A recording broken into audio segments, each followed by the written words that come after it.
ibu-ibu sekalian, terutama yang akhwat di sini ya, wanita tuh makhluk hormon, wanita makhluk hormon.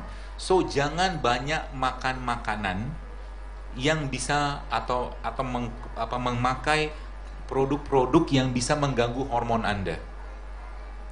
Di banyak produk kosmetik dan toiletries banyak sekali bahan-bahan yang dikategorikan sebagai hormon disruptor namanya. Apa saja nanti di browsing aja, lihat di internet. Hormon disruptor. Ya. Itu yang pertama. Yang kedua apa? Ada banyak makanan-makanan yang memang perlu kita kurangi juga, terutama makanan-makanan atau daging-daging hewan ternak. Ya. Jadi kalau Anda ketemu ikan, ya hewan ternak itu maksudnya yang diberikan hormon atau apapun seperti itulah. Ya. Jadi cari seminimal mungkin yang kontaminasinya sedikit. Contoh misalkan kita buah-buahan misalkan. Kalau ketemu dengan buah pisang yang dari kampung, makan itu aja. Ada pepaya kampung, makan pepaya kampung aja. Jangan heboh-hebohan dengan yang impor. Anggur yang nggak ada biji jangan dimakan. Jadi grape seedless fruit atau mungkin seedless fruit atau apa bentuknya jangan dimakan. Sebab apa? Kalau dulu moyangnya si buah-buahan tadi tuh ada biji, sekarang nggak ada biji, kemungkinan yang sekarang dibuat di lab. Paham maksudnya? Gitu. Jadi kalau nggak ada biji, terus nanamnya di mana coba? Gitu loh. Bayangkan. Jadi kalau orang mau tanam semangka, semangka tuh nanamnya kan atau bibitnya kan ditanam dari bijinya kan, kasih ke tanah, terus dia tumbuh gitu kan. Sekarang kalau semangkanya nggak ada biji, terus nanamnya gimana? Di lab. Jadi dia punya nenek moyangnya di lab dulu, dibikin di lab. Itu dikenal dengan beberapa tuh rekayasa genetika. Kurang lebih seperti itulah. Tapi intinya kita cari yang alami saja. Ya. Yang produk-produk yang bersifat GMO, ya GMO itu genetically modified organism, itu Anda kurangi stok. Ya. Kalau Anda ketemu itu. Banyak sekarang. Di list aja, mungkin Anda Bapak Ibu bisa lihat, Anda browsing di internet tuh banyak. Apa saja produk, dan sebagian sudah masuk ke Indonesia. Ya, sebagian sudah masuk ke Indonesia.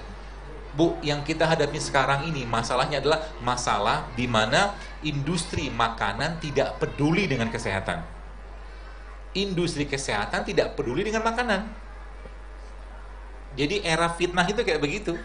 Dan kita tidak bisa mencegah mereka memasukkan apapun ke makanan yang dibuatnya. Tapi kita bisa mengatur apa yang masuk ke dalam mulut kita. Ya. Jadi sekarang itu kalau boleh saya katakan kita tuh relatif bahasa saya itu sudah cenderung ke darurat makanan karena bukan susah sih. Mulai agak orang sudah mulai nggak ngerti mana yang sehat, mana nggak sehat. Karena lebih banyak orang makan untuk rasa. Gitu loh. Di kampung-kampung mungkin di sekitar kita sekarang ya anak-anak tuh sudah makannya makanan kemasan semua. Ya. Kenal dengan sosis, kenal dengan ini, kenal segala macam, sehingga mereka lupa dengan rasa yang benar tuh kayak apa. Ketika ketemu sayur, ketika ketemu buah, mereka bingung, otaknya udah bingung. Ya, jadi kita sebagai orang tua, ya lagi-lagi saya sampaikan, kita ya ku anfusakum wa ahlikum naro. Selamatin diri kita. Kenapa? Karena gennya kalau anak kita terus-menerus, misalkan anak kita misalkan terus-menerus dikasih dengan makanan-makanan nggak sehat, maka dia akan mewariskan gen yang cacat nanti ke keturunannya dia. Ya.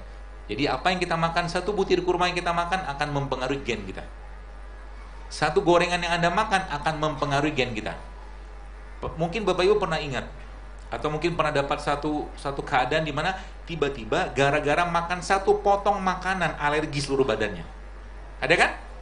Jadi kita tidak pernah tahu dari makanan mana yang menyebabkan masalah ke badan kita. Kalau udah kayak begitu repotnya minta ampun, Bu, Pak. Ya. Makanya kalau saya pribadi lebih memilih untuk tidak cheating kalau saya. Lebih memilih untuk tidak cheating. Kenapa? Ribet ngurusi. Kemarin saya ada sempat makan santan gitu kan, ada makan lontong gitu kan. Kepengen tiba-tiba muncul gitu kan, saya makan. Habis itu badan itu beratnya minta ampun. Dan terpaksa akhirnya saya bikin jus minimal 3 buah yang saya blender. Baru mulai hilang sedikit. Itu harus saya genjot dengan air yang banyak banget. Ya, sayang badan. Kenapa? Kalau kayak begitu ngaji malah, sholat nggak khusyuk gitu loh. Sayang kan?